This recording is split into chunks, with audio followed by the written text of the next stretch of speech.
صلح حدیبیہ و بیت رضوان سنہ 6 ہجری ذوالقعدہ۔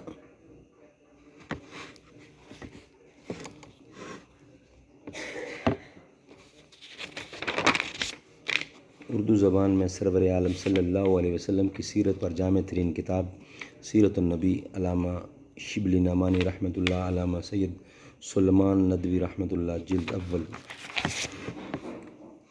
صفحہ نمبر 269۔ اس کا ایک حصہ بیان کر چکے ہم، یہ اسی کا دوسرا حصہ ہے۔ سن 6 ہجری صلح حدیبیہ و بیت رضوان۔ اسلام کے فرائض چہارگانہ میں حج کعبہ ایک رکن اعظم ہے۔ غرض مختلف اسباب سے حضرت صلی اللہ علیہ وسلم نے مکہ معظمہ کا ارادہ کیا، اور اس غرض سے کہ قریش کو کوئی اور احتمال نہ ہو، عمرے کا احرام باندھا اور قربانی کے اونٹ ساتھ لیے۔ یہ بھی حکم دیا کہ کوئی شخص ہتھیار باندھ کر نہ آئے، صرف تلوار جو عرب میں سفر کا ضروری آلہ سمجھی جاتی ہے پاس رکھ لی جائے۔ اس میں بھی یہ شرط ہے کہ نیام میں بند ہو، چونکہ مہاجرین عموماً اور اکثر انصار اس سعادت کے منتظر تھے۔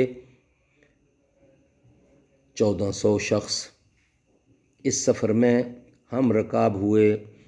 مقام ذوالحلیفہ میں پہنچ کر قربانی کی ابتدائی رسمیں ادا ہو گئیں، یعنی قربانی کے اونٹ ساتھ تھے، ان کی گردنوں میں قربانی کی علامت کے طور پر لوہے کے نحل لگا دیے گئے۔ احتیاط کے لیے قبیلہ خزاعہ کا ایک شخص، جس کے اسلام لانے کا حال قریش کو معلوم نہ تھا، پہلے بھیج دیا گیا کہ قریش کے ارادہ کی خبر لائے۔ جب قافلہ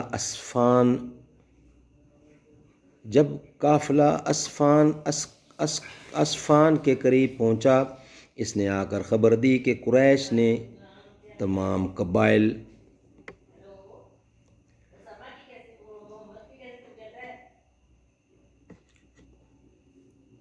احابیش کو یکجا کر کے کہہ دیا ہے کہ محمد مکہ میں کبھی نہ آ سکتے۔ غرض قریش نے بڑے زور و شور سے مقابلہ کی تیاری کی۔ قبائل متحدہ کے پاس پیغام بھیجا، وہ جمعیت عظیم لے کر آئے۔ مکہ سے باہر بلدہ ایک مقام ہے، پر فوجیں فراہم ہوئیں۔ خالد بن ولید، جو اب تک اسلام نہیں لائے تھے، 200 سوار لے کر، جن میں ابو جہل کا بیٹا اکرمہ بھی تھا، مقدمہ الجیش کے طور پر آگے بڑھے اور غمیم تک پہنچ گئے، جو رابغ اور حجفہ کے درمیان ہے۔ حضرت صلی اللہ علیہ وسلم نے فرمایا کہ قریش نے خالد کو تعلیہ بنا کر بھیجا ہے، اور وہ مقام غمیم تک آ گئے ہیں، اس لیے کترا کر داہنی طرف سے چلو۔ فوج اسلام جب غمیم کے قریب پہنچ گئی تو خالد کو گھوڑوں کی گرد اڑتی نظر آئی۔ وہ گھوڑا اڑاتے ہوئے گئے اور قریش کو خبر کی کہ لشکر اسلام غمیم تک آ گیا۔ حضرت صلی اللہ علیہ وسلم آگے بڑھے اور حدیبیہ میں پہنچ کر مقام کیا۔ یہاں پانی کی قلت تھی، ایک کنواں تھا، وہ پہلی ہی آمد میں خالی ہو گیا، لیکن اعجاز نبوی سے اس میں اس قدر پانی آ گیا کہ سب سیراب ہو گئے۔ قبیلہ خزاعہ نے اب تک اسلام قبول نہیں کیا تھا، لیکن اسلام کے حلیف اور رازدار تھے۔ قریش اور عام کفار جو منصوبے اسلام کے خلاف کیا کرتے تھے، وہ ہمیشہ حضرت صلی اللہ علیہ وسلم کو اس سے مطلع کر دیا کرتے تھے۔ اس قبیلے کے رئیس اعظم بدیل بن ورقہ تھے، فتح مکہ میں اسلام لائے۔ ان کو حضرت صلی اللہ علیہ وسلم کا تشریف لانا معلوم ہوا تو چند آدمی ساتھ لے کر بارگاہ نبوی میں حاضر ہوئے اور عرض کیا کہ قریش کی فوجوں کا سیلاب آ رہا ہے، وہ آپ کو کعبہ میں نہ جانے دیں گے۔ حضرت صلی اللہ علیہ وسلم نے فرمایا کہ قریش سے جا کر کہہ دو کہ ہم عمرہ کی غرض سے آئے ہیں، لڑنا ہمارا مقصد نہیں ہے، یعنی لڑنا مقصود نہیں۔ جنگ نے قریش کی حالت راز جنگ نے قریش کی حالت زار کر دی ہے اور ان کو سخت نقصان پہنچایا ہے۔ ان کے لیے یہ بہتر ہے کہ ایک مدت معین کے لیے معاہدہ صلح کر لیں اور مجھ کو عرب کے ہاتھ میں پہنچایا ہے ان کے لیے یہ بہتر ہے کہ ایک مدت معین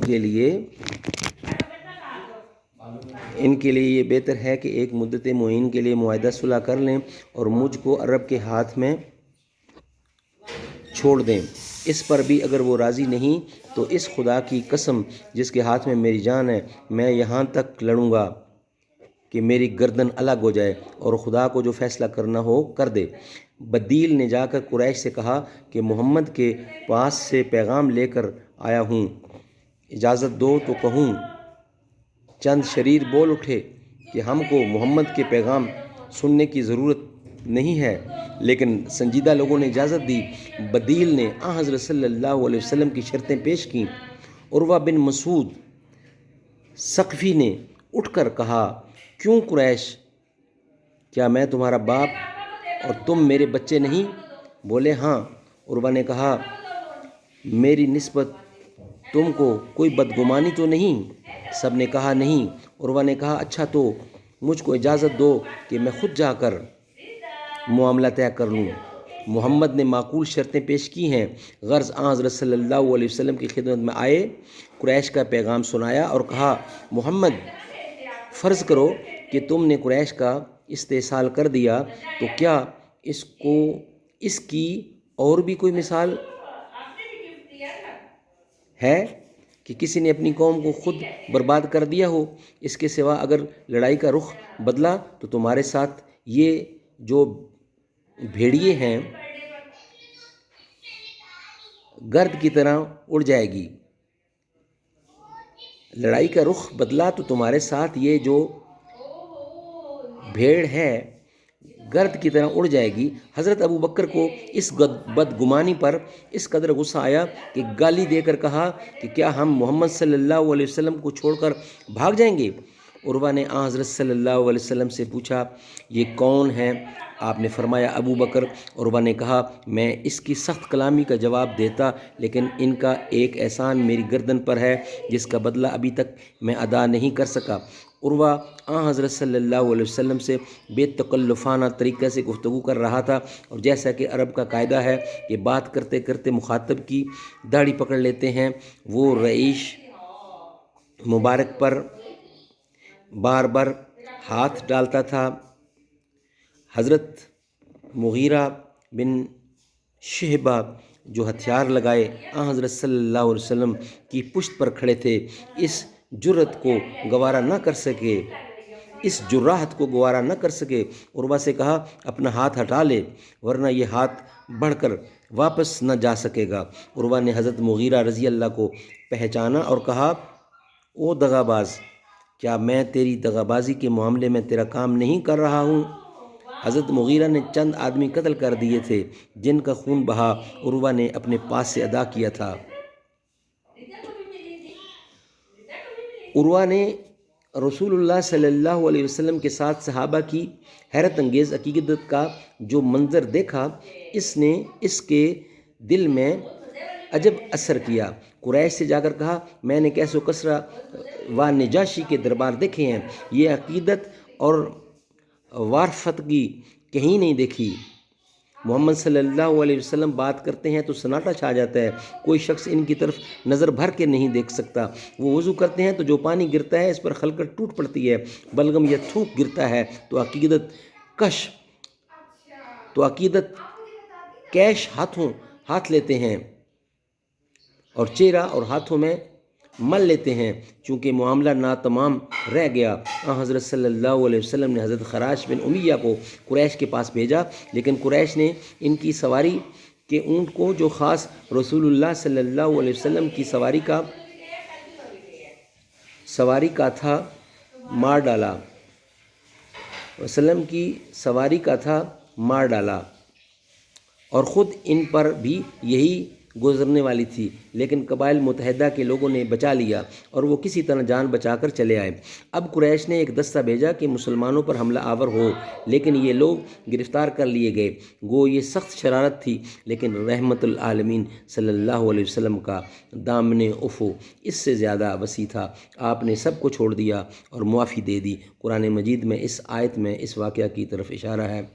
وَهُوَ الَّذِي كَفَّ أَيْدِيَهُمْ عَنْكُمْ وَأَيْدِيَكُمْ عَنْهُمْ بِبَطْنِ مَكَّةَ مِنْ بَعْدِ أَنْ أَظْفَرَكُمْ عَلَيْهِمْ، اور وہی خدا ہے جس نے مکہ میں ان لوگوں کا ہاتھ تم سے اور تمہارا ہاتھ ان سے روک دیا، بعد اس کے کہ تم کو ان پر قابو دے دیا۔ صدق اللہ العلی العظیم وصدق رسولہ النبی الکریم ونحن علی ذلک من الشاہدین والشاکرین والحمد للہ رب العالمین۔